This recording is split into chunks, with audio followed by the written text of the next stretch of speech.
Hello students. ਅੱਜ ਆਪਾਂ new topic ਜਿਹੜਾ ਆ ਉਹ ਸ਼ੁਰੂ ਕਰਨਾ ਆ। ਇਕਾਂਗੀ ਹੈ ਡਾਕਟਰ ਪਲਟਾ, ਬਲਵੰਤ ਗਾਰਗੀ ਦੀ ਲਿਖੀ ਹੋਈ ਤੁਹਾਡੀ ਮੰਚ ਮਹਿਕ ਕਿਤਾਬ ਦੀ ਦੂਸਰੀ ਇਕਾਂਗੀ ਹੈ ਡਾਕਟਰ ਪਲਟਾ, ਜੋ ਕਿ ਦੰਦਾਂ ਦਾ ਡਾਕਟਰ ਆ। ਔਰ ਇਸ ਇਕਾਂਗੀ ਦੇ ਵਿੱਚ ਡਾਕਟਰ ਪਲਟਾ ਦਾ ਜਿਹੜਾ ਕਿਰਦਾਰ ਹੈ ਉਹ ਅਜਿਹਾ ਦਿਖਾਇਆ ਗਿਆ ਆ ਜੋ ਕਿ ਆਪਣੀ ਫੋਕੀ ਸ਼ਾਨੋ ਸ਼ੌਕਤ ਦਾ ਦਿਖਾਵਾ ਕਰਨ ਦੇ ਲਈ ਪੈਰ ਪੈਰ 'ਤੇ ਬਹਾਨੇ ਮਾਰਦਾ ਆ, ਝੂਠ ਬੋਲਦਾ ਆ, ਜਾਂ ਇਹ ਕਹਿ ਲਓ ਕਿ ਜਿਹਦੀ ਡਾਕਟਰੀ ਪ੍ਰੈਕਟਿਸ ਜ਼ੀਰੋ ਹੋਣ ਦੇ ਬਾਵਜੂਦ ਵੀ ਉਹ ਇਸ ਵਿੱਚ ਆਪਣੀ ਕੋਈ ਗਲਤੀ ਮੰਨਣ ਲਈ ਤਿਆਰ ਨਹੀਂ ਹੈ। ਉਹ ਸਿਰਫ ਜਿਹੜਾ ਹੈ ਇਹਦੇ ਲਈ ਅਲੱਗ-ਅਲੱਗ ਬਹਾਨੇ ਘੜਦਾ ਆ ਅਤੇ ਕੋਈ ਨਾ ਕੋਈ ਜਿਹੜਾ ਹੈ ਇਹੋ ਜਿਹਾ ਕਾਰਨ ਦੱਸਦਾ ਹੈ ਕਿ ਉਹਦੀ ਪਤਨੀ ਜਿਹੜੀ ਆ ਉਹ ਇਹ ਮੰਨੇ ਕਿ ਉਹਦੀ ਜਿਹੜੀ ਹੈ ਡਾਕਟਰੀ ਪ੍ਰੈਕਟਿਸ ਨਾ ਚੱਲਣ ਦਾ ਕਾਰਨ ਉਹ ਨਹੀਂ ਹੈ, ਬਲਕਿ ਹੋਰ ਹੀ ਕਾਰਨ ਆ ਜਿਹਦੇ ਕਰਕੇ ਉਹਦੀ ਡਾਕਟਰੀ ਪ੍ਰੈਕਟਿਸ ਬਿਲਕੁਲ ਜ਼ੀਰੋ ਆ। ਸੋ ਡਾਕਟਰ ਪਲਟਾ ਇਕਾਂਗੀ ਦੇ ਵਿੱਚ ਜਿਹੜੇ ਨਾ ਮੁੱਖ ਤੌਰ 'ਤੇ ਉਹਨਾਂ ਨੇ ਸਭ ਤੋਂ ਪਹਿਲਾਂ ਦੇਖੋ ਬੇਟੇ ਇਹਦੇ 'ਚ ਪਾਤਰਾਂ ਦਾ ਨਾਮ ਲਿਖਿਆ ਹੋਇਆ ਆ। ਪਿਆਰਾ ਸਿੰਘ ਪਲਟਾ ਆ ਮੁੱਖ ਪਾਤਰ ਇਕਾਂਗੀ ਦਾ, ਦੰਦਾਂ ਦਾ ਡਾਕਟਰ ਹੈ। ਸਤਵੰਤ ਕੌਰ ਹੈ ਡਾਕਟਰ ਪਲਟਾ ਦੀ ਪਤਨੀ। ਦੀਵਾਨ ਝੰਡਾ ਸਿੰਘ ਜਿਹੜਾ ਹੈ ਉਹ ਹੈ ਮਾਲਕ ਮਕਾਨ। ਕਿਹਦਾ? ਪਿਆਰਾ ਸਿੰਘ ਪਲਟਾ ਦਾ ਮਾਲਕ ਮਕਾਨ ਹੈ, ਜਿਹਦੇ ਮਕਾਨ ਦੇ ਵਿੱਚ ਡਾਕਟਰ ਰਹਿ ਰਿਹਾ ਆ। ਸਰੂਪ ਹੈ ਡਾਕਟਰ ਦਾ ਦੋਸਤ, ਡਾਕਟਰ ਪਲਟਾ ਦਾ ਦੋਸਤ, ਜੋ ਕਿ ਅੱਖਾਂ ਦਾ ਡਾਕਟਰ ਹੈ ਔਰ ਇਹਦਾ ਜਿਹੜਾ ਹੈ ਜਲੰਧਰ ਦੇ ਵਿਖੇ ਅੱਖਾਂ ਦਾ ਹਸਪੀਟਲ ਹੈ। ਟੈਲੀਫੋਨ ਵਾਲਾ ਇਕਾਂਗੀ ਦੇ ਵਿੱਚ ਜੋ ਹੈ ਉਹ ਟੈਲੀਫੋਨ ਦਾ ਕਨੈਕਸ਼ਨ ਲਾਉਣ ਵਾਲਾ ਬੰਦਾ ਹੈ, ਜੋ ਕਿ ਡਾਕਟਰ ਪਲਟਾ ਦੇ ਕਲੀਨਿਕ ਦੇ ਵਿੱਚ ਟੈਲੀਫੋਨ ਦਾ ਕਨੈਕਸ਼ਨ ਲਗਾਉਣ ਲਈ ਆਇਆ ਸੀ।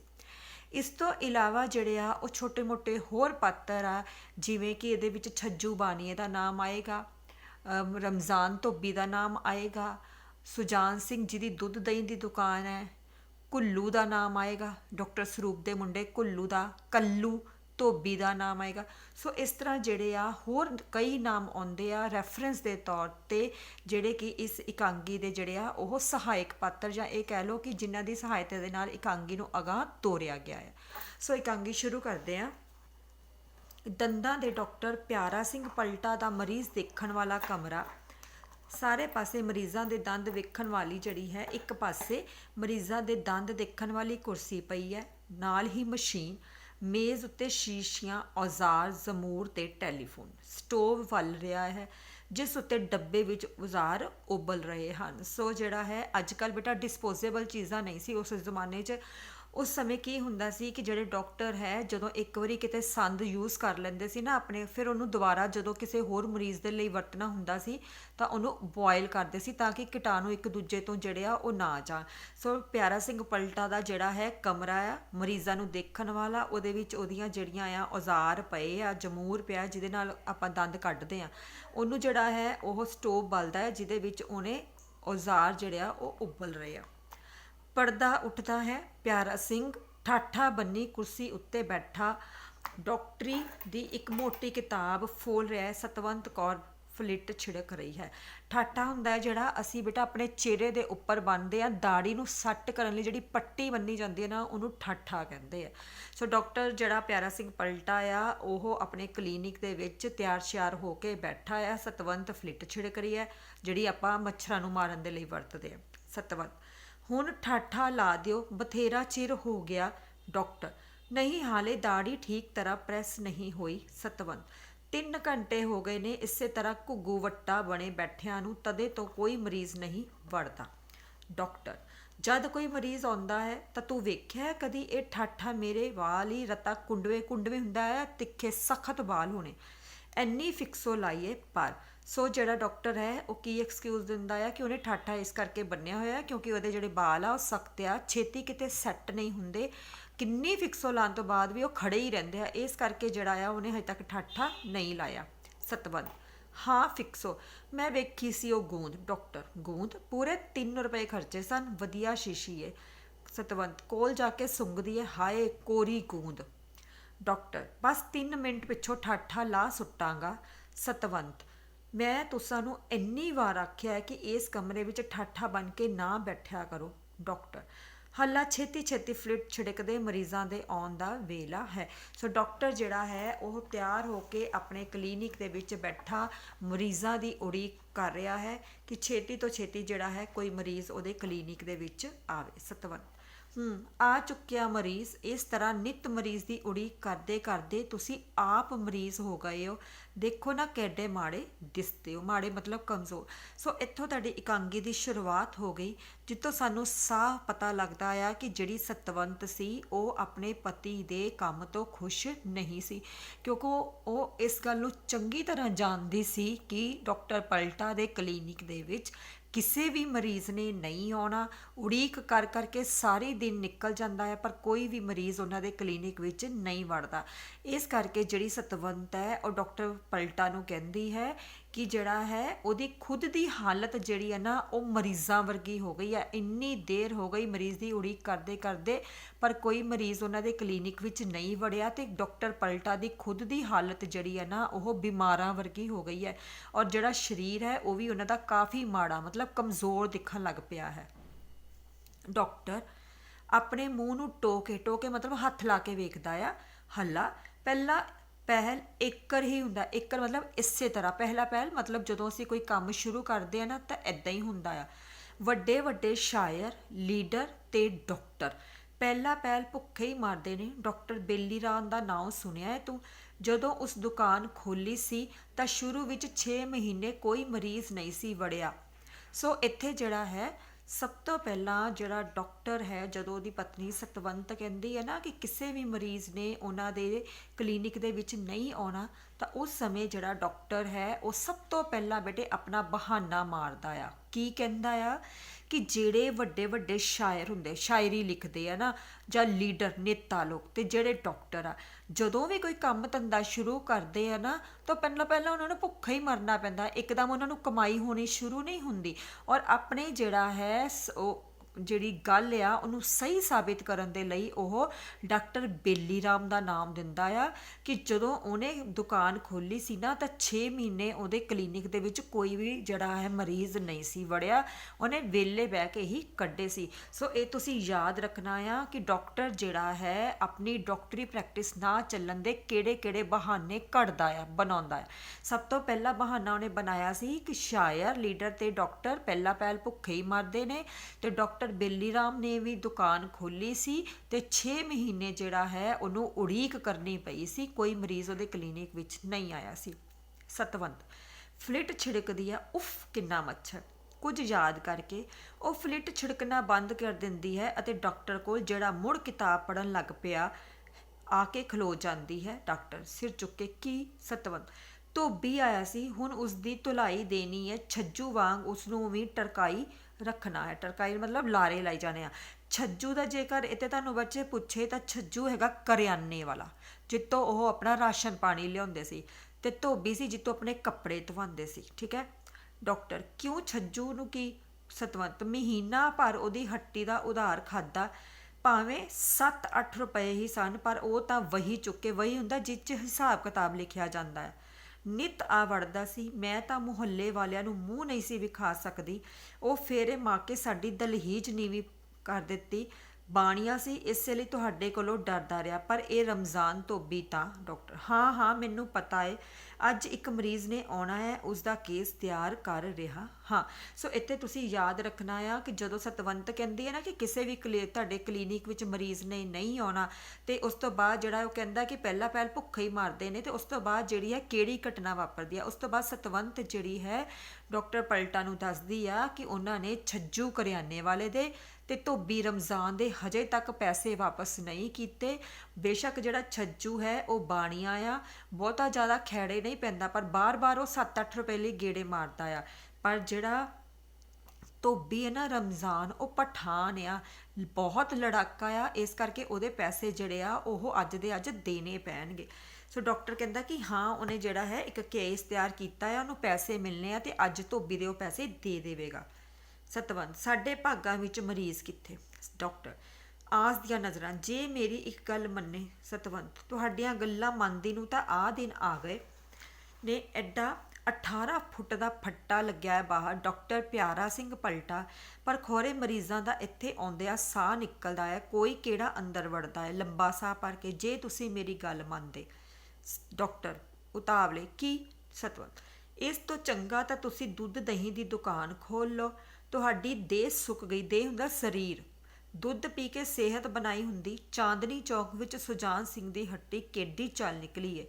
ਦਹੀਂ ਦੇ 20 ਕੁੰਡੇ ਰੋਜ਼ ਲੱਗ ਜਾਂਦੇ ਨੇ। ਅੰਨੀ ਖੱਟੀ ਹੈ, ਅੰਨੀ ਖੱਟੀ ਮਤਲਬ ਬਹੁਤ ਕਮਾਈ ਹੈ। ਮੈਂ ਸ਼ਰਤ ਲਾਉਂਦੀ ਹਾਂ ਕਿ ਤੁਹਾਡੀ ਦੁੱਧ ਦਹੀਂ ਦੀ ਦੁਕਾਨ।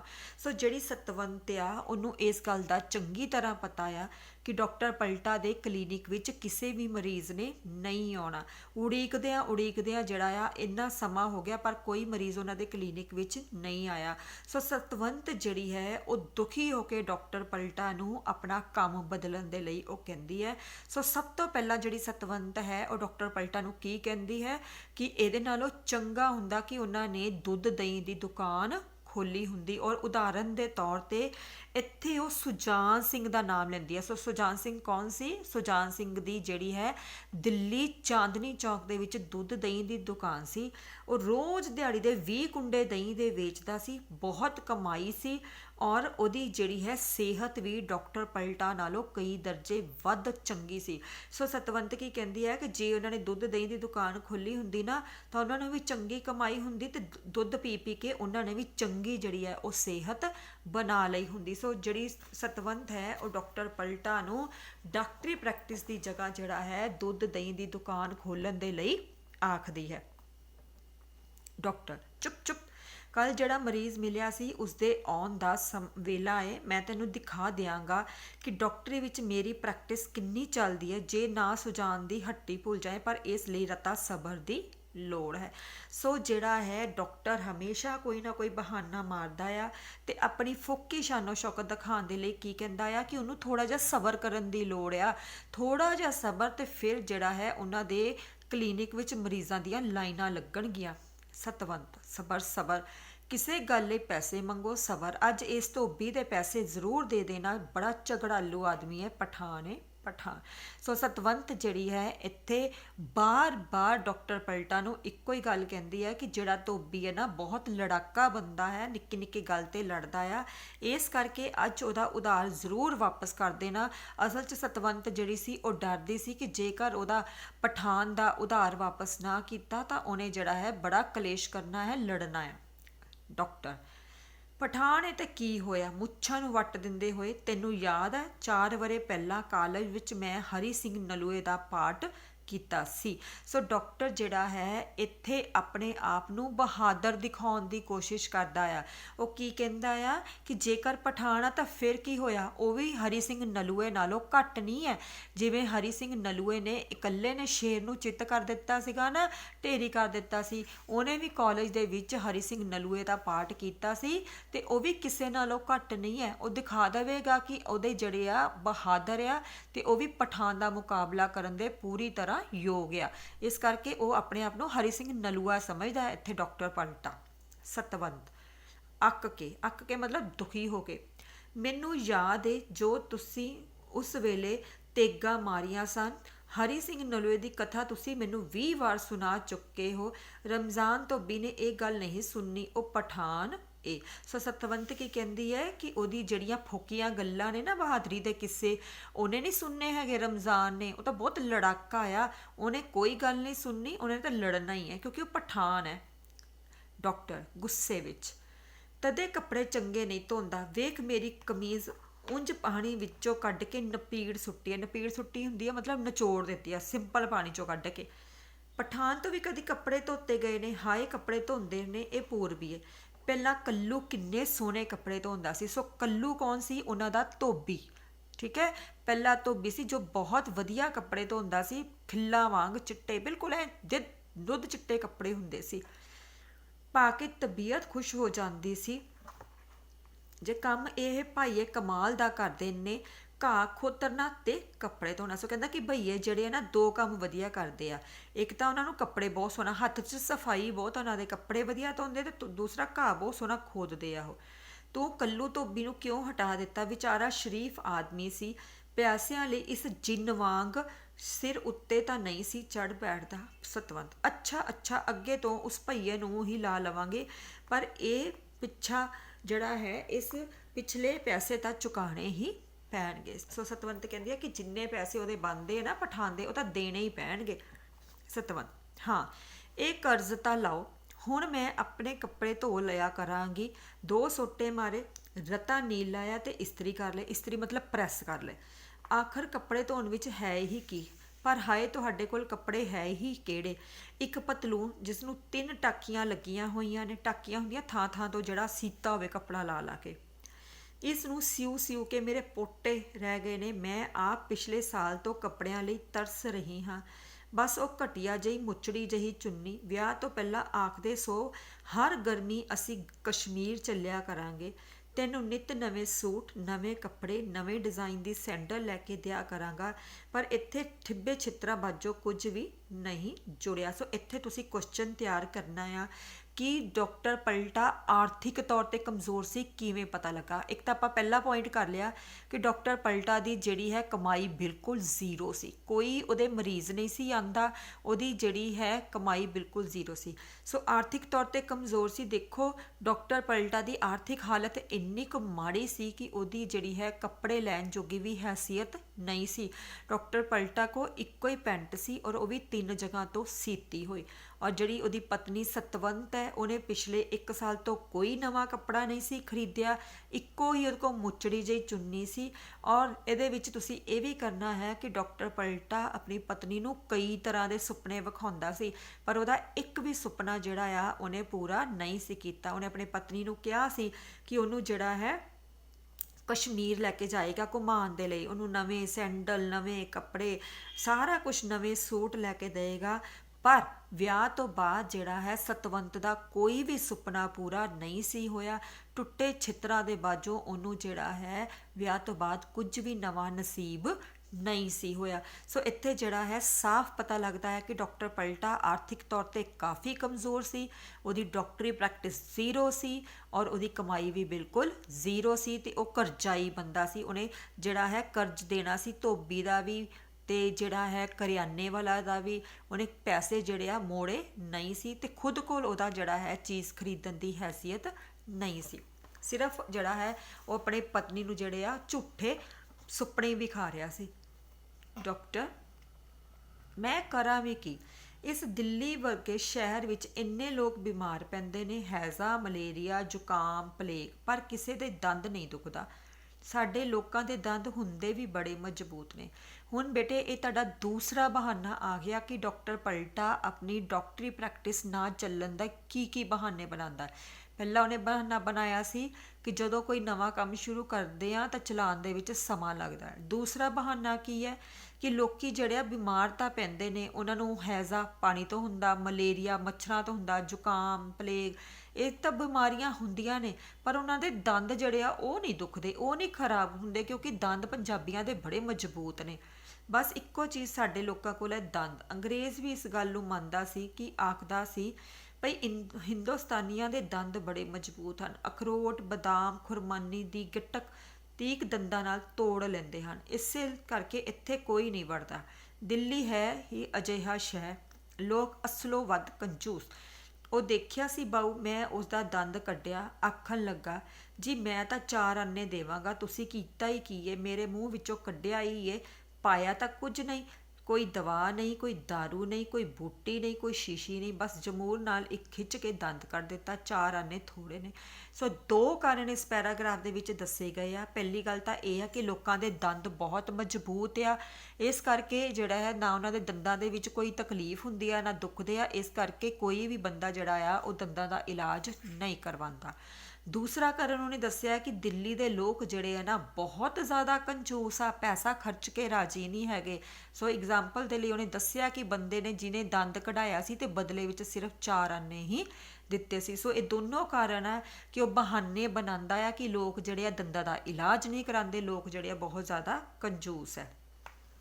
ਸਤਵੰਤ, ਤੁਸੀਂ ਪੜ੍ਹਾਈ ਤਾਂ ਦੰਦਾਂ ਦੀ ਕੀਤੀ, ਜੇ ਕਿਤੇ ਅੱਖਾਂ ਦਾ ਇਮਤਿਹਾਨ ਪਾਸ ਕਰਕੇ ਬਾਹਰ ਲਿਖਿਆ ਹੁੰਦਾ ਨਾ ਅੱਖਾਂ ਦਾ ਵੱਡਾ ਹਸਪਤਾਲ, ਤਾਂ ਇਹ ਸਾਰਾ ਬਰਾਂਡਾ ਹਰੀਆਂ ਪੱਟੀਆਂ ਵਾਲਿਆਂ ਨਾਲ ਭਰਿਆ ਹੁੰਦਾ।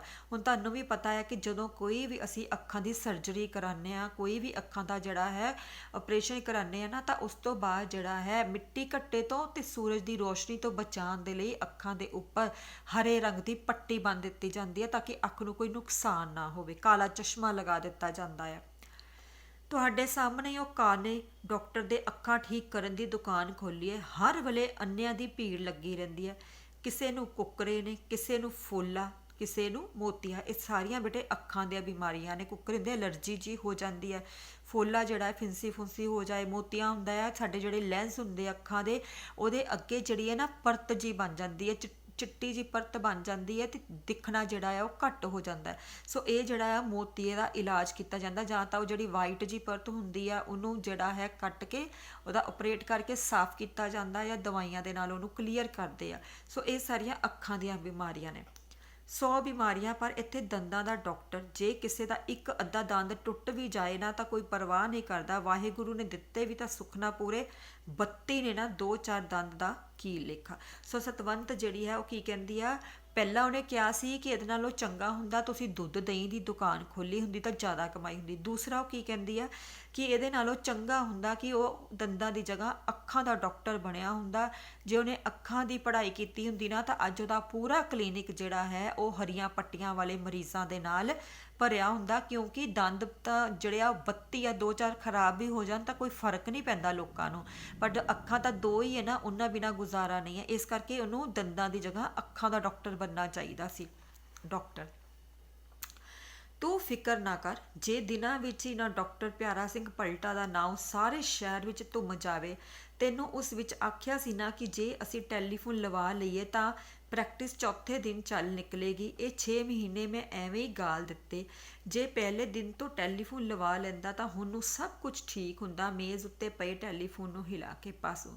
ਸੋ ਅਗਲਾ ਜਿਹੜਾ ਹੈ ਡਾਕਟਰ ਕੀ ਬਹਾਨਾ ਮਾਰਦਾ ਹੈ ਕਿ ਉਹਦਾ ਕਲੀਨਿਕ ਕਿਉਂ ਨਹੀਂ ਚੱਲਦਾ, ਕਿਉਂਕਿ ਉਹਦੇ ਕਲੀਨਿਕ ਦੇ ਵਿੱਚ ਟੈਲੀਫੋਨ ਨਹੀਂ ਆ। ਉਹ ਕੀ ਕਹਿੰਦਾ ਆ ਕਿ ਟੈਲੀਫੋਨ ਹੋਣਾ ਜ਼ਰੂਰੀ ਹੈ। ਜੇ ਹੁਣ ਨੂੰ ਉਹਨੇ ਆਪਣੇ ਕਲੀਨਿਕ ਦੇ ਵਿੱਚ ਟੈਲੀਫੋਨ ਲਵਾਇਆ ਹੁੰਦਾ ਨਾ ਤਾਂ ਹੁਣ ਨੂੰ ਉਹਦਾ ਕਲੀਨਿਕ ਜਿਹੜਾ ਹੈ ਉਹ ਖੂਬ ਚੱਲਿਆ ਹੁੰਦਾ। ਸੋ ਟੈਲੀਫੋਨ ਹੋਣਾ ਬਹੁਤ ਹੀ ਜ਼ਰੂਰੀ ਹੈ। ਇਹ ਸਾਰੇ ਬਹਾਨੇ ਕੱਢ ਰਿਹਾ ਹੋ ਸਤਵੰਤ। ਹੁਣ ਕੀ ਡਾਕਟਰ, ਬਸ ਹੁਣ ਤੂੰ ਦੇਖਦੀ ਜਾ, ਇਹ ਟੈਲੀਫੋਨ ਫਿੱਟ ਹੋ ਗਿਆ, ਕਨੈਕਸ਼ਨ ਲੈਣ ਦੀ ਢਿੱਲ ਹੈ। ਸੋ ਡਾਕਟਰ ਨੇ ਜਿਹੜਾ ਹੈ ਟੈਲੀਫੋਨ ਤਾਂ ਲੈ ਲਿਆ ਸੀ ਪਰ ਉਹਦਾ ਕਨੈਕਸ਼ਨ ਲੈਣਾ ਹਜੇ ਬਾਕੀ ਸੀ।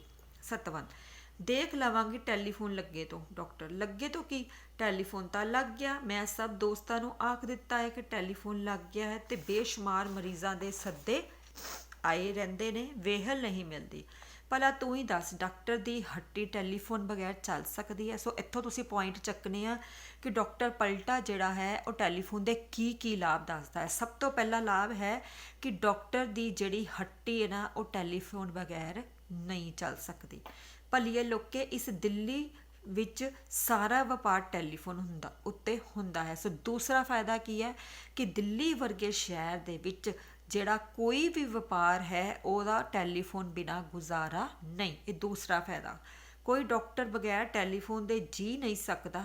ਤੀਸਰਾ ਫਾਇਦਾ, ਗੌਰਮੈਂਟ ਟੈਲੀਫੋਨ ਸਭ ਤੋਂ ਪਹਿਲਾਂ ਡਾਕਟਰਾਂ ਨੂੰ ਹੀ ਦਿੰਦੀ ਹੈ। ਸੋ ਤਿੰਨੋਂ ਫਾਇਦੇ ਲਿਖਣੇ ਆ। ਡਾਕਟਰ ਦੀ ਹੱਟੀ ਟੈਲੀਫੋਨ ਬਗੈਰ ਨਹੀਂ ਚੱਲ ਸਕਦੀ, ਦਿੱਲੀ ਵਿੱਚ ਸਾਰਾ ਵਪਾਰ ਟੈਲੀਫੋਨ ਉੱਤੇ ਹੁੰਦਾ ਹੈ ਤੇ ਡਾਕਟਰ ਦਾ ਜਿਹੜਾ ਹੈ ਉਹ ਟੈਲੀਫੋਨ ਬਿਨਾਂ ਜੀ ਨਹੀਂ ਸਕਦਾ। ਸਤਵੰਤ ਪਰ ਤੁਹਾਨੂੰ ਤਾਂ ਨਾ ਦਿੱਤਾ ਨਾ, ਤੁਹਾਨੂੰ ਤਾਂ ਪੂਰੇ 2000 ਕੌੜੇ ਕਰਨੇ ਪਏ ਮਤਲਬ 2000 ਰੁਪਏ ਖਰਚਣੇ ਪਏ। ਤੇ ਇਸ 2000 ਤਾਰਨ ਲਈ ਤੁਸੀਂ ਮੇਰਾ ਚੂੜੀ, ਛੱਲਾ ਮਤਲਬ ਮੁੰਦਰੀ, ਸਭ ਕੁਝ ਵੇਚ ਸੁੱਟਿਆ। ਤਾਂ ਸੋ ਇੱਥੋਂ ਬੇਟਾ ਤੁਸੀਂ ਪੁੱਛਣਾ ਆ ਕਿ ਡਾਕਟਰ ਪਲਟਾ ਨੇ ਜਿਹੜੇ 2000 ਰੁਪਏ ਖਰਚੇ ਸੀ ਨਾ ਉਹਦਾ ਪ੍ਰਬੰਧ ਕਿੱਦਾਂ ਕੀਤਾ ਸੀ ਟੈਲੀਫੋਨ ਲੈਣ ਦੇ ਲਈ। ਸੋ ਡਾਕਟਰ ਪਲਟਾ ਨੇ ਜਿਹੜਾ ਟੈਲੀਫੋਨ ਦਾ ਸੈੱਟ ਲਿਆ ਸੀ ਨਾ ਉਹਦਾ 2000 ਰੁਪਏ ਦਾ ਪ੍ਰਬੰਧ ਕਰਨ ਲਈ ਉਹਨੇ ਆਪਣੀ ਪਤਨੀ ਦਾ ਜਿਹੜਾ ਚੂੜੀ ਸੀ ਤੇ ਛੱਲਾ ਦੋਨੋਂ ਹੀ ਵੇਚ ਛੱਡੇ ਸੀ। ਹਾਏ ਚੂੜੀਆਂ ਦੀ, ਸੋਨੇ ਦੀਆਂ ਚੂੜੀਆਂ ਦਾ ਕਿੰਨਾ ਵਧੀਆ ਡਿਜ਼ਾਈਨ ਸੀ, ਪਰ ਤੁਸੀਂ ਅਜਿਹੇ ਟੈਲੀਫੋਨ ਦੇ ਮਗਰ ਪਏ ਕਿ ਮੈਨੂੰ ਜਿਹੜਾ ਹੈ ਹੱਥੋਂ ਕੰਨੋਂ ਬੁੱਟੀ ਕਰਤਾ। ਬੁੱਟੀ ਹੁੰਦਾ ਹੈ ਖਾਲੀ ਕਰ ਦਿੱਤਾ, ਕਿਉਂਕਿ ਉਹਦੇ ਜਿਹੜਾ ਹੈ ਸਾਰੇ ਗਹਿਣੇ ਵੇਚ ਛੱਡੇ ਸੀ ਡਾਕਟਰ ਪਲਟਾ ਨੇ ਤੇ ਹੁਣ ਵਿਚਾਰੇ ਕੋਲ ਪਾਉਣ ਦੇ ਲਈ ਕੁਝ ਵੀ ਨਹੀਂ ਸੀ। ਬਸ ਹੁਣ ਤੁਮ ਮੈਨੂੰ ਗਹਿਣੇ ਧਰ ਦਿਓ, ਇਸ ਦੀ ਕਸਰ ਏ, ਫਿਰ ਸ਼ਾਇਦ ਤੁਹਾਡੀ ਹੱਟੀ ਚੱਲ ਪਏ। ਸੋ ਸਤਵੰਤ ਜਿਹੜੀ ਸੀ ਉਹ ਪਰੇਸ਼ਾਨ ਸੀ ਆਪਣੇ ਪਤੀ ਦੇ ਇਸ ਕੰਮ ਤੋਂ। ਕਮਾਈ ਉਹਨੂੰ ਹੈ ਨਹੀਂ ਸੀ ਔਰ ਉਹਨੇ ਟੈਲੀਫੋਨ ਦਾ ਸੈੱਟ ਖਰੀਦਣ ਦੇ ਲਈ ਆਪਣੇ ਪਤਨੀ ਦੇ ਸਾਰੇ ਗਹਿਣੇ ਵੇਚ ਛੱਡੇ ਸੀ ਔਰ ਉਹ ਕਲਪਦੀ ਸੀ ਕਿ ਉਹਦੀਆਂ ਬੰਗਾਂ ਦਾ ਡਿਜ਼ਾਈਨ ਬਹੁਤ ਸੋਹਣਾ ਸੀ ਔਰ ਉਹਨੂੰ ਵਾਪਸ ਚਾਹੀਦੀਆਂ ਆ। ਡਾਕਟਰ, ਕੋਈ ਗੱਲ ਨਹੀਂ, ਹੁਣ ਟੈਲੀਫੋਨ ਲੱਗ ਗਿਆ ਹੈ, ਮੈਂ ਤੈਨੂੰ ਇਸ ਟੈਲੀਫੋਨ ਦੇ ਸਦਕੇ ਮਹੀਨੇ ਵਿੱਚ ਚੂੜੀਆਂ ਬਣਵਾ ਦੇਵਾਂਗਾ, ਫਿਕਰ ਨਾ ਕਰ, ਪਰ ਇਸ ਲਈ ਤੈਨੂੰ ਇੱਕ ਕੰਮ ਕਰਨਾ ਪਏਗਾ। ਸਤਵੰਤ, ਕੀ? ਉਹ ਟਾਈਮ ਪੀਸ ਚੁੱਕ ਲਿਆ ਰਤਾ। ਸਤਵੰਤ ਟਾਈਮ ਪੀਸ ਲਿਆਉਂਦੀ ਹੈ। ਸਤਵੰਤ, ਲਓ। ਡਾਕਟਰ, ਵੱਜਦਾ ਹੈ? ਸਤਵੰਤ, ਹਾਂ, ਤੁਸੀਂ 6 ਵਜੇ ਉੱਤੇ ਅਲਾਰਮ ਲਾਇਆ ਹੋਇਆ ਹੈ ਪਰ ਤੜਕੇ ਉੱਠੇ ਕਦੇ ਨਹੀਂ, ਘੰਟੀ ਵੱਜ ਚੁੱਪ ਹੋ ਜਾਂਦੀ ਹੈ। ਮੈਂ ਤਾਂ ਆਖਦੀ ਹਾਂ ਤੁਸੀਂ ਐਵੇਂ ਹੀ ਲਿਆਂਦਾ ਹੈ ਟਾਈਮ ਪੀਸ। ਡਾਕਟਰ, ਗੱਲ ਤਾਂ ਸੁਣ, ਜਦ ਕੋਈ ਮਰੀਜ਼ ਬਾਹਰੋਂ ਕੁੰਡੀ ਖੜਕਾਵੇ ਤੂੰ ਝੱਟ ਦੂਜੇ ਕਮਰੇ ਵਿੱਚ ਜਾ ਕੇ ਟਾਈਮ ਪੀਸ ਦਾ ਅਲਾਰਮ ਵਜਾ ਦਿਆ ਕਰੀ। ਸੋ ਇੱਥੋਂ ਤੁਸੀਂ ਬੇਟਾ ਕੁਐਸਚਨ ਤਿਆਰ ਕਰਨਾ ਆ ਕਿ ਡਾਕਟਰ ਪਲਟਾ ਟੈਲੀਫੋਨ ਦਾ ਭੁਲੇਖਾ ਪਾਉਣ ਦੇ ਲਈ ਕੀ ਕਰਦਾ ਹੈ। ਉਹਨੇ ਟੈਲੀਫੋਨ ਦਾ ਭੁਲੇਖਾ ਪਾਉਣ ਦੇ ਲਈ, ਕਿਉਂਕਿ ਕਨੈਕਸ਼ਨ ਤਾਂ ਹਜੇ ਲੱਗਾ ਨਹੀਂ ਸੀ, ਇਸ ਕਰਕੇ ਉਹਨੇ ਆਪਣੀ ਪਤਨੀ ਦੇ ਨਾਲ ਮਿਲ ਕੇ ਯੋਜਨਾ ਬਣਾਈ ਸੀ ਕਿ ਜਦੋਂ ਵੀ ਦਰਵਾਜ਼ੇ 'ਤੇ ਖੜਖੜਾਹਟ ਹੋਵੇ ਉਹ ਦੂਸਰੇ ਕਮਰੇ ਦੇ ਵਿੱਚ ਜਾ ਕੇ ਘੜੀ ਦਾ ਅਲਾਰਮ ਵਜਾ ਦੇਵੇ ਅਤੇ ਉਹ ਝੂਠੀ ਮੂਠੀ ਜਿਹੜਾ ਹੈ ਫੋਨ ਚੱਕ ਕੇ ਉੱਤੇ ਗੱਲਾਂ ਕਰਨ ਦਾ ਦਿਖਾਵਾ ਕਰੇਗਾ, ਜਿਹਦੇ ਨਾਲ ਜਿਹੜਾ ਹੈ ਮਰੀਜ਼ਾਂ ਦੇ ਉੱਪਰ ਬੜਾ ਹੀ ਵਧੀਆ ਉਹਦਾ ਇੰਪ੍ਰੈਸ਼ਨ ਬਣੇਗਾ, ਰੋਬ ਬਣੇਗਾ। ਸਤਵੰਤ, ਇਸ ਦਾ ਕੀ ਫਾਇਦਾ? ਤਾਂ ਡਾਕਟਰ, ਜਦ ਕੋਈ ਮਰੀਜ਼ ਆਇਆ ਤਾਂ ਮੈਂ ਤੈਨੂੰ ਟੈਲੀਫੋਨ ਉੱਤੇ ਕਿਸੇ ਨਾਲ ਗੱਲਾਂ ਕਰਨ ਲੱਗ ਪਿਆ ਕਰਾਂਗਾ, ਮਰੀਜ਼ ਸਮਝੇਗਾ ਕਿ ਮੈਂ ਬੜਾ ਮਸਰੂਫ ਹਾਂ। ਸੋ ਇਹ ਤੁਹਾਡਾ ਹੋ ਗਿਆ ਟੈਲੀਫੋਨ ਦਾ ਚੌਥਾ ਫਾਇਦਾ ਕਿ ਜੇਕਰ ਉਹਦਾ ਟੈਲੀਫੋਨ ਲੱਗ ਜਾਂਦਾ ਨਾ, 3 ਬੇਟਾ ਆਪਾਂ ਪਹਿਲੇ ਪੈਰਾਗ੍ਰਾਫ 'ਚ ਕੀਤੇ ਸੀ, ਚੌਥਾ ਆ ਗਿਆ ਕਿ ਜਦੋਂ ਕੋਈ ਮਰੀਜ਼ ਆਏਗਾ ਨਾ ਤਾਂ ਉਹ ਟੈਲੀਫੋਨ 'ਤੇ ਗੱਲਾਂ ਕਰੇਗਾ ਤਾਂ ਮਰੀਜ਼ ਸਮਝੇਗਾ ਕਿ ਬੜਾ ਮਸਰੂਫ ਡਾਕਟਰ ਹੈ। ਹਾਂ, ਵੱਡੇ ਬਿਜ਼ਨਸ ਦਾ ਇਹੋ ਗੁਰ ਹੈ ਕਿ ਆਪਣਾ ਪੋਲ ਨਾ ਦੱਸੋ। ਪੋਲ ਹੁੰਦਾ ਭੇਤ। ਇਹ ਵੱਡੇ ਵੱਡੇ ਬੈਂਕ, ਵੱਡੇ ਵੱਡੇ ਸੇਠ ਅੰਦਰੋਂ ਪੋਲ ਹੁੰਦੇ ਨੇ ਪਰ ਬਾਹਰੋਂ ਕਿਸੇ ਨੂੰ ਪਤਾ ਨਹੀਂ ਚੱਲਦਾ।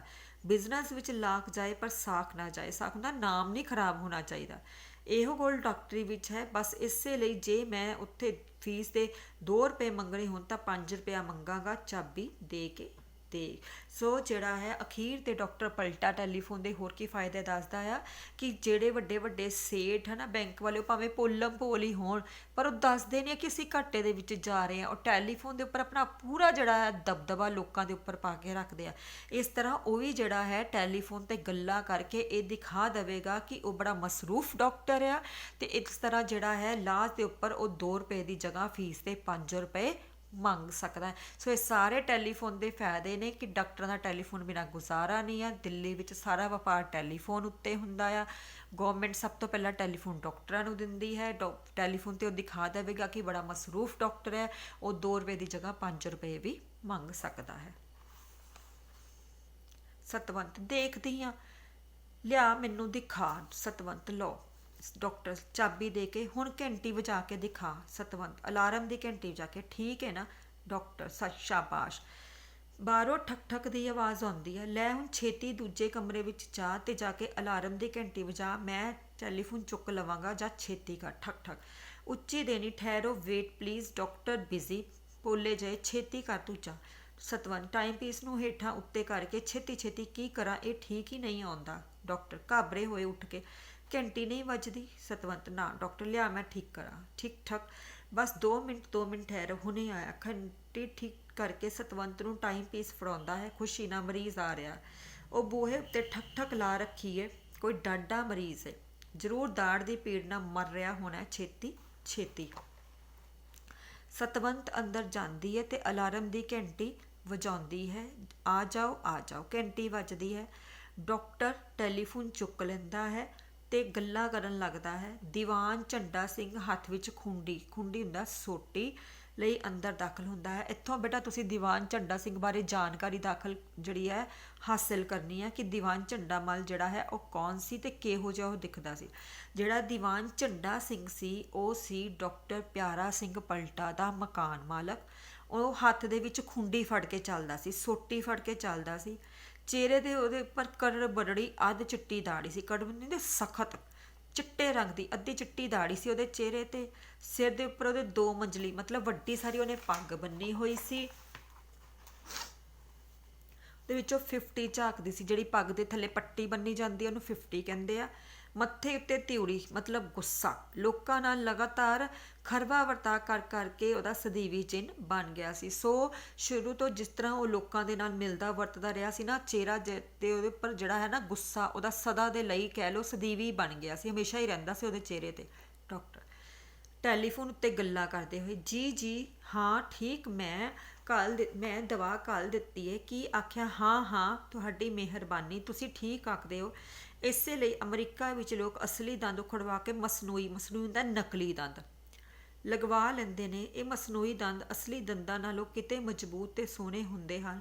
ਇਹਨਾਂ ਨੂੰ ਨਾ ਕੀੜੇ ਦਾ ਖਤਰਾ, ਨਾ ਰੋਗ ਦਾ, ਨਾ ਦਰਦ। ਅੱਛਾ, ਮੈਂ ਕੋਈ ਗੱਲ ਨਹੀਂ। ਹਾਂ, 300 ਰੁਪਏ ਆ ਜਾਣਗੇ। ਆਓ ਸ਼ਾਮ ਨੂੰ ਨੌਕਰ ਜਿਹੜਾ ਹੈ ਹੱਥ ਚੱਕ ਭਿਜਵਾ ਦੇਣਾ, ਮਿਹਰਬਾਨੀ। ਕੋਈ ਛੇਤੀ ਨਹੀਂ। ਹੋ ਅੱਛਾ, ਘਰ ਦੀ ਗੱਲ ਹੈ। ਸੋ ਡਾਕਟਰ ਜਿਹੜਾ ਹੈ ਇੱਥੇ ਟੈਲੀਫੋਨ 'ਤੇ ਫੋਕੀਆਂ ਫੜਾ ਮਾਰਨ ਦੀ ਕੋਸ਼ਿਸ਼ ਕਰ ਰਿਹਾ ਆ ਕਿ ਉਹਨੇ ਜਿਹੜਾ ਹੈ ਟੈਲੀਫੋਨ ਦਾ ਸੈੱਟ ਤਿਆਰ ਕਰਨਾ ਆ, ਉਹਨੂੰ 300 ਰੁਪਈਆ ਮਿਲਣਾ। ਆਦਮੀ, ਮੈਂ ਵੀ ਘਰ ਦੀ ਗੱਲ ਕਰਨ ਆਇਆ ਹਾਂ। ਡਾਕਟਰ, ਘਰ ਦੀ ਗੱਲ? ਆਦਮੀ, ਹਾਂ ਡਾਕਟਰ ਸਾਹਿਬ, ਇਹ ਮੇਰਾ 8ਵਾਂ ਫੇਰਾ ਹੈ। ਡਾਕਟਰ, ਕੌਣ ਟੈਲੀਫੋਨ? ਆਓ ਬੈਠੋ। ਦੀਵਾਨ ਸਾਹਿਬ ਕੁਰਸੀ ਉੱਤੇ ਉੱਠ ਖੜੋਂਦਾ ਹੈ। ਦੀਵਾਨ ਖੁੰਡੀ ਖੜਕਾ ਕੇ, ਡਾਕਟਰ ਸਾਹਿਬ ਸ਼ਰੀਫ ਸਮਝ ਕੇ ਪਗੜੀ ਦੇ। ਦੀਵਾਨ, ਬਗੈਰ ਮੈਂ ਤੁਹਾਨੂੰ ਮਕਾਨ ਕਿਰਾਏ 'ਤੇ ਝਾੜ ਦਿੱਤਾ, ਪਰ ਤੁਸੀਂ ਸ਼ਰੀਫਾਂ ਵਾਲੀ ਕੋਈ ਵਿਹਾਰ ਨਹੀਂ ਰੱਖਿਆ। ਡਾਕਟਰ, ਦੀਵਾਨ ਸਾਹਿਬ ਬੈਠੋ ਤਾਂ ਸਹੀ, ਮੈਂ ਤੁਹਾਨੂੰ ਅਰਜ਼ ਕਰਾਂ। ਅਰਜ਼ ਹੁੰਦਾ ਬੇਨਤੀ। ਇੱਕ ਮੁਸੀਬਤ ਵਿੱਚ ਫਸ ਗਿਆ ਸਾਂ, ਨਹੀਂ ਤਾਂ ਤੁਹਾਨੂੰ ਪਤਾ ਹੈ ਮੈਂ ਕਦੀ ਪਹਿਲਾਂ ਤਰੀਕ ਵੀ ਨਹੀਂ ਸੀ ਟੱਪਣ ਦਿੱਤੀ। ਸੋ ਇੱਥੋਂ ਬੇਟਾ ਸਾਫ਼ ਸਿੱਧ ਹੁੰਦਾ ਹੈ ਕਿ ਦੀਵਾਨ ਝੰਡਾ ਸਿੰਘ ਮਕਾਨ ਮਾਲਕ ਹੈ ਤੇ ਉਹ ਡਾਕਟਰ ਪਲਟਾ ਕੋਲੋਂ ਆਪਣਾ ਕਿਰਾਇਆ ਵਾਪਸ ਲੈਣ ਦੇ ਲਈ ਆਇਆ ਆ। ਡਾਕਟਰ ਅੱਗੋਂ ਦੀਵਾਨ ਦਾ ਪੁਆਇੰਟ ਹੈ, ਅੱਜ ਤਾਂ 28 ਤਰੀਕ ਏ, ਤੀਜਾ ਮਹੀਨਾ ਸਿਰ 'ਤੇ ਆ ਗਿਆ। ਜਦ ਆਓ ਠੁੱਠ ਵਿਖਾ ਦਿੰਦੇ ਹੋ। ਆਖਰ ਤੁਹਾਡਾ ਚਾਹ ਪਾਣੀ ਰੋਟੀ ਕੱਪੜਾ ਸਭ ਕੁਝ ਚੱਲਦਾ ਹੈ। ਇਸ ਗਰੀਬ ਮਾਲਕ ਮਕਾਨ ਦਾ ਕਿਹੜੇ ਰੱਬ ਦੇ ਮਾਂ ਮਾਰੇ ਨੇ ਕੀ ਕਸੂਰ ਕੀਤਾ ਹੈ? ਬਸ ਸਮਝ ਦਿਓ ਕਿ ਹੁਣ ਘਰ ਉੱਤੇ ਕਬਜ਼ਾ ਹੋ ਗਿਆ। ਪਰ ਮੈਂ ਤੁਹਾਨੂੰ ਦੱਸ ਦੇਵਾਂ, ਮੇਰਾ ਨਾਂ ਦੀਵਾਨ ਝੰਡਾ ਸਿੰਘ ਏ। ਤਿਉੜੀ ਵੱਟਦੇ ਹੋਏ, ਮੈਂ ਤੁਹਾਡੇ ਵਰਗਿਆਂ ਨੂੰ ਬਾਹਰ ਕੱਢਣ ਲੱਗਿਆ ਇੱਕ ਦਿਨ ਨਹੀਂ ਲਾਉਣਾ। ਸੋ ਇੱਥੇ ਸਾਫ਼ ਪਤਾ ਲੱਗਦਾ ਆ ਕਿ ਦੀਵਾਨ ਝੰਡਾ ਸਿੰਘ ਜਿਹੜਾ ਹੈ ਪੂਰਾ ਗੁੱਸੇ ਦੇ ਵਿੱਚ ਆ। ਉਹਨੇ 3 ਮਹੀਨਿਆਂ ਦਾ ਕਿਰਾਇਆ ਹਜੇ ਤੱਕ ਵਾਪਸ ਨਹੀਂ ਕੀਤਾ, ਜਿਸ ਕਰਕੇ ਉਹ ਗੁੱਸੇ ਦੇ ਵਿੱਚ ਜਿਹੜਾ ਹੈ ਡਾਕਟਰ ਪਲਟਾ ਨੂੰ ਧਮਕੀ ਦਿੰਦਾ ਆ ਕਿ ਉਹਨੂੰ ਮਕਾਨ 'ਚੋਂ ਕੱਢਣ ਲੱਗਿਆ ਜਿਹੜਾ ਇੱਕ ਦਿਨ ਵੀ ਨਹੀਂ ਲਾਉਣਾ, ਕੱਢ ਕੇ ਬਾਹਰ ਮਾਰਨਾ ਆ। ਮੈਂ ਹੁਣ ਤੱਕ ਡੰਗਰ ਨਹੀਂ ਚਾਹ ਰਹੀ, ਕਿਰਾਏਦਾਰਾਂ ਨਾਲ ਹੀ ਮੱਥਾ ਮਾਰਦਾ ਰਿਹਾ ਹਾਂ। ਸੋ ਦੀਵਾਨ ਝੰਡਾ ਸਿੰਘ ਦਾ ਮੁੱਖ ਕੰਮ ਜਿਹੜਾ ਹੈ ਉਹ ਕਿਰਾਏਦਾਰਾਂ ਦੇ ਨਾਲ ਹੀ ਕਹਿ ਲਓ ਕਿ ਉਹਨਾਂ ਨੂੰ ਸਾਂਭਣਾ ਤੇ ਉਹਨਾਂ ਦੇ ਨਾਲ ਹੀ ਜਿਹੜਾ ਹੈ ਵੇਲ ਵਰਤਾਅ ਕਰਨਾ ਆ। ਇਸ ਕਰਕੇ ਉਹ ਕਹਿੰਦਾ ਕਿ ਮੈਂ ਹੁਣ ਤੱਕ ਡੰਗਰ ਨਹੀਂ ਚਾਹ ਰਿਹਾ, ਕਿਰਾਏਦਾਰਾਂ ਨਾਲ ਹੀ ਮੱਥਾ ਮਾਰਦਾ ਰਿਹਾ। ਤੁਹਾਨੂੰ ਪਤਾ ਹੈ ਕਿ ਉਹਦੇ ਵਰਗੇ ਕਿਰਾਏਦਾਰਾਂ ਨੂੰ ਕਿਵੇਂ ਸਿੱਧਾ ਕੀਤਾ ਜਾ ਸਕਦਾ ਹੈ। ਮੈਂ ਤਾਂ ਆਪਣੇ ਮੁਨਸ਼ੀ ਨੂੰ ਆਖਿਆ ਸੀ ਕਿ ਡਾਕਟਰ ਸਾਹਿਬ ਬਸ ਦਰਸ਼ਨੀ ਘੋੜੇ ਨਹੀਂ, ਦਰਸ਼ਨੀ ਘੋੜੇ ਹੁੰਦੇ ਆ ਸਿਰਫ ਦਿਖਾਵਾ ਹੀ ਕਰਨਾ, ਫੋਕੇ ਬੰਦੇ। ਇਹਨਾਂ ਦੇ ਹੱਥ ਪੱਲੇ ਕੁਝ ਨਹੀਂ, ਸਾਨੂੰ ਤੰਗ ਕਰਨਗੇ। ਪਰ ਉਹਨਾਂ ਨਾ ਮੰਨਿਆ। ਸ਼ਾਇਦ ਉਹਨਾਂ ਨੇ ਵਿੱਚੋਂ 2-4 ਦਮੜੇ ਖਾਦੇ ਹੋਣਗੇ। ਪਰ ਡਾਕਟਰ ਸਾਹਿਬ ਮੈਂ ਤੁਹਾਨੂੰ ਦੱਸ ਦਿਆਂਗਾ ਕਿ ਮੈਂ ਪਿਛਲੇ ਮਹੀਨੇ ਕਿਰਾਏਦਾਰਾਂ ਨੂੰ ਸਿੱਧਾ ਕੀਤਾ ਹੈ। ਇਹ ਕੁਰਸੀ ਤੇ ਸਾਰੀ ਟਿੰਡ ਫੋੜੀ ਸੜਕ ਉੱਤੇ ਪਈ ਨਜ਼ਰ ਆਵੇਗੀ ਤੇ ਇਹ ਟੈਲੀਫੋਨ ਵੀ। ਸੋ ਡਾਕਟਰ ਜਿਹੜਾ ਹੈ ਉਹਨੂੰ ਧਮਕੀ ਮਿਲਦੀ ਹੈ ਦੀਵਾਨ ਝੰਡਾ ਸਿੰਘ ਕੋਲੋਂ ਕਿ ਜੇਕਰ ਉਹਨੇ ਉਹਦਾ ਕਿਰਾਇਆ ਵਾਪਸ ਨਹੀਂ ਕੀਤਾ ਤਾਂ ਉਹ ਸ਼ਾਮ ਤੱਕ ਉਹਦਾ ਸਾਰਾ ਸਮਾਨ, ਉਹਦੀ ਕੁਰਸੀ ਤੇ ਟੈਲੀਫੋਨ ਦਾ ਸੈੱਟ ਸਭ ਸੜਕ ਤੇ ਪਿਆ ਹੋਇਆ ਨਜ਼ਰ ਆਏਗਾ। ਕਿਉਂਕਿ ਹੁਣ ਤੱਕ ਉਹਨੇ ਬਹੁਤ ਸਾਰੇ ਕਿਰਾਏਦਾਰਾਂ ਨੂੰ ਸਿੱਧਾ ਕੀਤਾ ਆ ਤੇ ਉਹਨੂੰ ਪਤਾ ਹੈ ਕਿ ਉਹਨੇ ਜਿਹੜਾ ਹੈ ਉਹਦੇ ਵਰਗੇ ਬੰਦਿਆਂ ਨੂੰ ਜੋ ਸਿਰਫ ਕੀ ਕਰਦੇ ਆ, ਦਰਸ਼ਨੀ ਘੋੜੇ ਹੋਣ ਕਰਕੇ ਦਿਖਾਵਾ ਹੀ ਕਰਦੇ ਨਾ, ਉਹਨੂੰ ਕਿਵੇਂ ਸਿੱਧਾ ਕਰਨਾ ਹੈ। ਡਾਕਟਰ, ਦੀਵਾਨ ਸਾਹਿਬ ਗੱਲ ਤਾਂ ਸੁਣੋ। ਅਰਜ਼ ਇਹ ਹੈ ਜਮੂਰ ਪਕੜ ਕੇ, ਇਹ ਰਿਜ਼ਕ ਮੇਰੇ ਹੱਥਾਂ ਵਿੱਚ ਏ। ਮੈਂ ਤੁਹਾਨੂੰ ਆਖ ਰਿਹਾ ਹਾਂ ਕਿ 2-3 ਤੁਹਾਡਾ ਕਿਰਾਇਆ ਜ਼ਰੂਰ ਦੇ ਦੇਵਾਂਗਾ। ਦੀਵਾਨ, ਦੇਖੋ ਡਾਕਟਰ ਸਾਹਿਬ, ਮੇਰੀ ਸ਼ਰਾਫਤ ਦਾ ਤੁਸੀਂ ਫਾਇਦਾ ਉਠਾਇਆ ਕਿ ਜਦ ਆਓ ਜਮੂਰ ਫੜ ਕੇ ਸੌਹਾਂ ਖਾਣ ਲੱਗ ਪੈਂਦੇ ਹੋ। ਅੱਛਾ, ਇਹ ਚੈੱਕ ਜਿਹੜਾ ਤੁਹਾਨੂੰ ਅੱਜ ਤਰਕਾਲੀ ਆਉਣਾ ਆ, ਇਹਨੂੰ ਤੁੜਵਾ ਰੱਖਣਾ, ਮੈਂ ਕੱਲ ਫੇਰ ਆਵਾਂਗਾ। ਸੋ ਦੀਵਾਨ ਨੇ ਤਾਂ ਇਹੀ ਸੋਚਿਆ ਸੀ ਟੈਲੀਫੋਨ ਤੇ ਕਿ ਉਹਨੂੰ ਜਿਹੜਾ 300 ਰੁਪਈਆ ਆਉਣਾ ਆ ਤੇ ਉਹਨੂੰ ਇਹ ਥੋੜ੍ਹੇ ਪਤਾ ਸੀ ਕਿ ਉਹਨੂੰ ਜਿਹੜਾ ਆ ਝੂਠੀ ਮੁੱਠੀ ਗੱਲਾਂ ਕਰਨ ਦਾ ਦਿਖਾਵਾ ਕਰ ਰਿਹਾ ਆ। ਡਾਕਟਰ, ਕਿਹੜਾ ਚੈੱਕ? ਦੀਵਾਨ, ਲੋ ਕਿਹੜਾ ਚੈੱਕ, ਇਹ ਹੁਣੇ ਜਿਹੜਾ ਟੈਲੀਫੋਨ ਉੱਤੇ ਤੁਹਾਡਾ ਮਰੀਜ਼ ਤੁਹਾਨੂੰ ਘੱਲ ਰਿਹਾ ਸੀ, ਜਿਸ ਨੂੰ ਆਖ ਰਹੇ ਸੀ ਨਾ ਕੋਈ ਗੱਲ ਨਹੀਂ ਚੈੱਕ ਆ ਜਾਵੇਗਾ ਡਾਕਟਰ, ਯਾਦ ਕੇ ਹਾਂ ਹਾਂ ਉਹ ਚੈੱਕ ਠੀਕ ਹੈ, ਮੈਂ ਇਸੇ ਲਈ ਤੁਹਾਨੂੰ ਆਖਿਆ ਸੀ ਨਾ ਵੀ ਪਰਸੋਂ ਤੁਹਾਡੇ ਪੈਸੇ ਚੁਕਾ ਦੇਵਾਂਗਾ। ਦੀਵਾਨ 3 ਮਹੀਨੇ ਦਾ ਕਿਰਾਇਆ 33 ਰੁਪਏ ਦੇ ਹਿਸਾਬ ਦੇ ਨਾਲ 99 ਰੁਪਏ, ਇੱਕ ਘੱਟ 100, ਮੈਂ ਕੱਲ ਆਵਾਂਗਾ। ਸੋ ਇਹ ਤਾਂ ਤੁਸੀਂ ਯਾਦ ਕਰਨਾ ਹੈ ਕਿ ਦੀਵਾਨ ਝੰਡਾ ਸਿੰਘ ਦਾ 3 ਮਹੀਨੇ ਦਾ ਕਿਰਾਇਆ ਬਕਾਇਆ ਸੀ, 1 ਮਹੀਨੇ ਦਾ 33 ਰੁਪਏ ਤੇ 3 ਮਹੀਨੇ ਦਾ 99 ਰੁਪਏ। ਡਾਕਟਰ ਹੁਣ ਤੁਸੀਂ ਤਕਲੀਫ ਨਾ ਕਰਨੀ, ਮੈਂ ਤੁਹਾਡੇ ਘਰ ਭਿਜਵਾ ਦੇਵਾਂਗਾ। ਦੀਵਾਨ ਜੀ ਕਿਰਾਇਆ ਤੁਹਾਨੂੰ ਪੁੱਜ ਜਾਵੇਗਾ, ਇਸ ਵਕਤ ਮਰੀਜ਼ਾਂ ਦੇ ਆਉਣ ਦਾ ਵੇਲਾ ਆ, ਤੁਸੀਂ ਬਹੁਤਾ ਸ਼ਰਮਿੰਦਾ ਨਾ ਕਰੋ। ਦੀਵਾਨ ਮਰੀਜ਼ਾਂ ਦੇ ਆਉਣ ਦਾ ਵੇਲਾ ਹੈ ਤਾਂ ਫਿਰ ਮੈਂ ਕੀ ਕਰਾਂ ਡਾਕਟਰ, ਜਿੱਥੇ ਤੁਸੀਂ 3 ਮਹੀਨੇ ਘੁੱਟ ਭਰੀ ਉੱਥੇ ਇੱਕ ਦਿਨ ਹੋਰ ਕੋੜਾ ਕਰੋ। ਦੀਵਾਨ ਕੱਲ ਰੁਪਇਆ ਪੁੱਜ ਜਾਵੇ, ਝੂਠੇ ਨਾ ਪੈਣਾ, ਜੋ ਆਦਮੀ ਜ਼ਬਾਨ ਦਾ ਸੱਚਾ ਨਹੀਂ ਵਪਾਰ ਨਹੀਂ ਕਰ ਸਕਦਾ। ਡਾਕਟਰ ਬਸ ਦੀਵਾਨ ਸਾਹਿਬ ਤੁਸੀਂ 1-2 ਦਿਨ ਦੀ ਮੋਹਲਤ ਦਿਓ, ਪਹਿਲਾ ਕੰਮ ਫਿਰ ਇਹੋ ਤੁਹਾਡੇ ਰੁਪਏ ਤਾਰਾ।